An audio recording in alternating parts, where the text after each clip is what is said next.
তোমার চাকরিটা হয়ে গেলে আমরা দুজনে বড় একটা ফ্ল্যাট নিব। আরে ওটা কারে দেখলাম, জীবন মনে হয়? আরে হ্যাঁ, ওটা তো জীবনই মনে হইতেছে, যাই তো দেখি। আচ্ছা তুমি একটু দাঁড়াও, আমি ওর সাথে দেখা করে আসতেছি। আচ্ছা ঠিক আছে, আমি এখানে ওয়েট করতেছি, তুমি কথা বলে আসো। আচ্ছা দাঁড়াও। এই জীবন, আরে বৃষ্টি, তুমি? তুমি কি জানো তোমার সাথে রিলেশন ব্রেকআপ করে আমি অনেক ভালো করছি। বৃষ্টি, তুমি একটু কথাবার্তা সাবধানে বলো। এলাকায় থাকতে তো অনেক ফাপড় দিতি যে তুই এটা করবি সেটা করবি, আর এখন কি করতেছিস তুই? আর শোন, তোর একটা কথা বলি, ওই দেখ আমার পিছনে আমার বয়ফ্রেন্ড, তোর থেকে কত সুন্দর, স্মার্ট, হয় তোর থেকে অনেক সুন্দর। আর আজকে হয় যাইবো বড় একটা কোম্পানিতে ইন্টারভিউ দিতে, বুঝছস? আর ওর স্যালারি কত জানিস? 2 লক্ষ টাকা। আর শোন, আমার বয়ফ্রেন্ডের যদি জবটা হয়ে যায়, এর থেকেও সুন্দর একটা গাড়ি কিনবো, আর গাড়িটা কিনে সেই গাড়ির ড্রাইভার তোকে বানাবো। তখন আর তোর এই রাস্তাঘাটে এভাবে গাড়ি পরিষ্কার করতে হইব না। আর শোন, এই গাড়ি পরিষ্কার করে যে টাকা পাস না, তার থেকে বেশি টাকা আমি তোকে দিব। যেহেতু তুই আমার এক্স বয়ফ্রেন্ড, তাহলে আমার একটা দায়িত্ব আছে। আমার তো অনেক লেট হয়ে যাচ্ছে। আরে বেবি, তুমি যাবা না এখন? আমার তো ইন্টারভিউ লেট হয়ে যাবে। বেবি তুমি একটু ওয়েট করো, আমি আসতেছি। শোন, ভালোভাবে চিন্তা ভাবনা করে দেখিস আমাদের কাজটা করবি কিনা। যাই হোক, আমি চলে গেলাম, আর বিষয়টা একটু ভাইবা দেখিস। আরে আমার ভাবতে অবাক লাগে, আমার এক্স বয়ফ্রেন্ড এখন রাস্তায় গাড়ি পরিষ্কার করে। বেবি, কে ছিল ছেলেটা?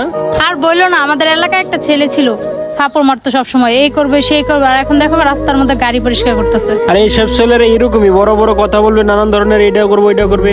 আরে বাদ দাও তো এসব কথা, চলো আমরা চলে যাই। চলো যাই। আগে না কত ভাব ধরতা। কি ব্যাপার, বৃষ্টি আমার সাথে এমন করলো কেন? দাঁড়া, ওরে এখনই ফোন দিয়ে ওর দেমাগটা আমি ভাঙিয়ে দিতেছি, একটু পরে বুঝতে পারবে যে আমি কে।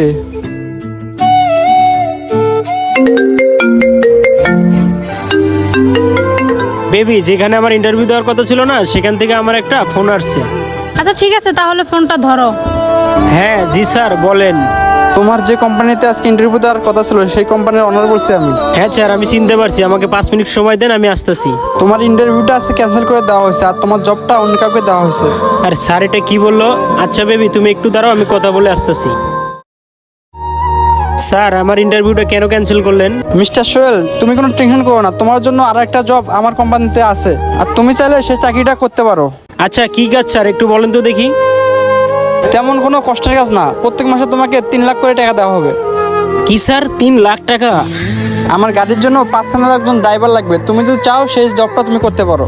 কি বলতেছেন স্যার, আমি তো ইঞ্জিনিয়ার নিয়ে লেখাপড়া করেছি, ড্রাইভারি কেন করব? আরে ইঞ্জিনিয়াররা তো সব ধরনের কাজ করতে পারে, আর চাকরি ছাড়া কে তোমাকে 3 লাখ টাকা দেবে? স্যার এটা কি বললো, কিছু বুঝলাম না তো আমি। কি ব্যাপার, সোহেল এভাবে দাঁড়ায় আছে কেন? যা দেখি তো কি হয়েছে বেবি। যে কোম্পানিতে ইন্টারভিউ দেওয়ার কথা ছিল না, ওখান থেকে স্যারে ফোন দিছিল। আর হ্যাঁ, কি বললো ওনারা? আমাকে যে জবটা দেওয়ার কথা ছিল না, সেটা অন্য কাউকে দিয়ে দিছে তারা। আর হ্যাঁ, কি বলতেছো এসব? তোমার জব অন্য কাউরে দিয়ে দিছে মানে? যাই হোক, তুমি কি এই বিষয়টা নিয়ে একটু ভাবছো? চাকরিটা যদি না হয়, তাহলে আমরা বিয়ের পরে কিভাবে রুম ভাড়া দিব? তুমি যেভাবে হোক এই চাকরিটা নেওয়ার চেষ্টা করো। আরে তুমি আমার কথাটা তো শুনবা, কোম্পানিতে অন্য একটা জব খালি আছে, ওখানে জয়েন করতে বলে। আরে কি? আরে হ্যাঁ, 3 লাখ টাকা স্যালারি। কি 3 লাখ টাকা স্যালারি? তাহলে যাও। আর এটা কোনো অফিসিয়াল কাজ না। কি অফিসিয়াল না? তাহলে কি জব? তাহলে সমস্যা কিসের? যাও তাহলে, 3 লাখ টাকা স্যালারি পাইতেছো। যাই হোক, তুমি 2 লাখ টাকার চাকরিটা পাও না, 3 লাখ টাকার চাকরিটা পাইছো। আচ্ছা ঠিক আছে, তাহলে আমি স্যারের সাথে ডিলটা ফাইনাল করি। আচ্ছা ঠিক আছে, তাহলে তাড়াতাড়ি ডিলটা ফাইনাল করো।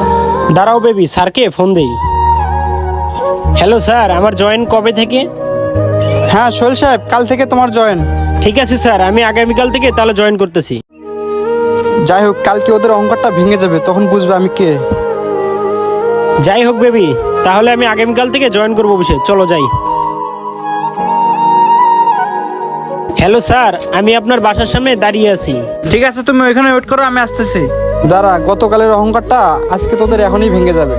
আরে উনি কে? গতকালকের গাড়ি মোছার ছেলেটা না? আরে স্যার, কালকার লোকটাই তো আপনি। আপনাকে দেখলাম গতকাল গাড়ি পরিষ্কার করতেছেন।